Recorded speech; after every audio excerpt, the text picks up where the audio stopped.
সর্বনাশ, পানি কোথা থেকে দেব? পানি ক্ষমতা তো আমার নাই, ক্ষমতা আছে নাকি? গভীর রাতের বেলায় ফেরাউন কি করলো? রাজ সিংহাসন থেকে নামলো। রাজ সিংহাসন থেকে নামিয়া শহর ছাড়িয়া, জনপদ ছাড়িয়া একটা জংলায় গিয়ে ঢুকলো। জংলায় ঢুকিয়া সেজদায় পড়িয়া আল্লাহর কাছে কাঁদে, কই আল্লাহ, আমি জানি আমি আসল খোদা নই, তুমি হলো আসল খোদা। তুমি একমাত্র পানি দেওয়ার ক্ষমতা রাখো, আমি ফেরাউনের পানি দেওয়ার তো ক্ষমতা নাই। আল্লাহ তাআলা নীল নদের পানি আপনি দিয়া দাও, আপনি নীল নদীর পানি দিয়া দেন, এরা যেন বুঝে আমি দিছি। বুঝেন নাই কথা? এরা যেন বুঝে কে দিছে? ফেরাউনে দিছে, ফেরাউনে দিছে। ফেরাউনে বলতেছে আল্লাহ পানিটা আপনি দিয়া দেন, এরা যেন বুঝে আমি দিছি। তাইলে এরা বুঝবো যে মাশাআল্লাহ আমগো খোদার পাওয়ার আছে, পানিও দিতারে। এমনকি ফেরাউনের কথা, নীল নদের মধ্যে কি হইতো? পানির জোয়ার বাটা হইতো। কি হইতো? জোয়ার বাটা হইতো। এটি আল্লাহ থেকে হেসাই আনছে। আর কি কথা জানেন? দেখো আল্লাহ পরে আবার কিন্তু দুনিয়াতে যেন থাকে, এটার জন্য আল্লাহ তাআলা পানির ব্যবস্থা করেছেন। নীল নদীর জোয়ার ভাটা যেন আমার কথা দ্বারা হয়, আল্লাহ তাআলা নীল নদীর কাছে একটা গাছ দিবেন, গাছের মধ্যে ফল দিবেন, এই ফল খাইয়া গোটা দুনিয়ার মানুষের শরীর স্বাস্থ্য ভালো থাকবে। এরা যেন বুঝে আমার খোদার পাওয়ার আছে। আল্লাহ আমি তো জানি আমার পাওয়ার নাই, সব পাওয়ার আপনার। ওয়াল্লাহু আলা কুল্লি শাইইন কাদির। আল্লাহ তাআলা আপনি সর্ববিষয়ে ক্ষমতার অধিকারী। আল্লাহ তাআলা ও জানে ক্ষমতা বড় না, ক্ষমতা কার? কথা কয় না কার? ক্ষমতা হলো আল্লাহ তাআলার। ফেরাউন যখন এই কথা বললো যে আল্লাহ পানিটা দিয়ে দেন, এরা যেন বুঝে আমি দিছি, আর আপনি আমার যা মন তা কইবেন, এমনি আনা আল্লাহ তাআলা বললেন, ও জিবরাইল তাড়াতাড়ি করে যাও, ফেরাউনের কাছ থেকে একটা স্বাক্ষর নিবা। কি স্বাক্ষর? যে তার মনিবের হুকুম অমান্য করবে, যে তার মনিবের সাথে গাদ্দারি করবে, তাকে কি করা উচিত এটা ফেরাউন জিজ্ঞাসা করবে। জিবরাইল আইসা হাজির। হাজির দেখো ভাই সাহেব, আপনি একটা কথা কন, সত্যি করে একটা কথা কন। কই কি কথা?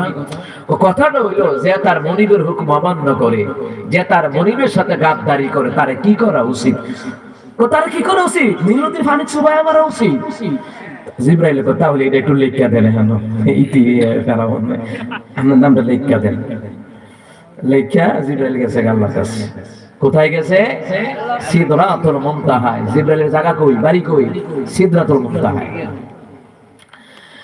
এইবার ফেরাউন 20 লক্ষ সৈন্য নিয়ে মুসা কালিমুল্লাহর বিরুদ্ধে যুদ্ধের ঘোষণা দিয়ে দিল। মুসা কালিমুল্লাহর বিরুদ্ধে অ্যাটাক করবে। মুসা কালিমুল্লাহকে অ্যাটাক করবে। লম্বা ঘটনা সংক্ষেপ করে বলছি। 20 লক্ষ সৈন্য নিয়ে ফেরাউনের দলবল নিয়ে মুসা কালিমুল্লাহর উম্মতদেরকে দাওয়া করলো। নীল নদের কিনারায় মুসা কালিমুল্লাহ তার উম্মতরা দাঁড়িয়ে আছে। পার হবে কিভাবে? 3 দিক থেকে ঘেরাও করেছে। আমাদের বাংলাদেশেরও ভারত ঘেরাও করে আছে 3 দিক দিয়া। সাগরের রাস্তা ছাড়া দেখেন 3 দিক দিয়া আমাদের ঘেরাও করে রাখছে।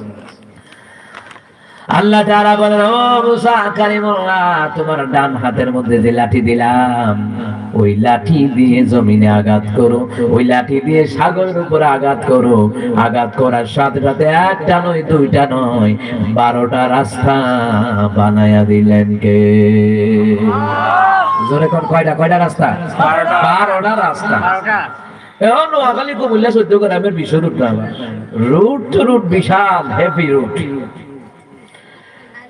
এইবার মুসা কালিমুল্লাহ তার উম্মতদেরকে নিয়ে দলবল নিয়ে নদীর ওপারে চলে গেলেন। এইদিকে ফেরাউন দলবল হাজিরা। এত কিতারে রাস্তা দেখা যায়, একটাও না, দুইটাও না, 12টা রাস্তা। তখনও ফেরাউনের মনে একটা সন্দেহ আছে, এটা কি গজব হইতারে না কিতা হইতারে রে? একটা কাজ করতো, ওরা একজনে আগে যা, একজনে যদি আইয়া যাইয়া যদি ফিরি হইতারো, তাহলে বুঝলাম যে না ঠিক আছে, রাস্তাটা মজবুত রাস্তা। একজনের নামছে, কোনো সমস্যা নাই, আওয়াজ আওয়া করছে, কোনো সমস্যা নাই। এবার ফেরাউন মিল্লা জিল্লা যখন রওনা হইছে, রওনা হওয়ার পরে নীল নদের মধ্যখানে যাওয়ার সাথে সাথে আল্লাহ তাআলা সুন্দর করে নীল নদীর পানি যে প্রাচীর হয়ে গিয়েছিল, আল্লাহ হুকুম করলেন, ইন্নামা আমরুহু ইযা আরাদা শাইআন আইয়াকুলা লাহু কুন ফায়াকুন। আল্লাহ যখন কোনো কিছু করার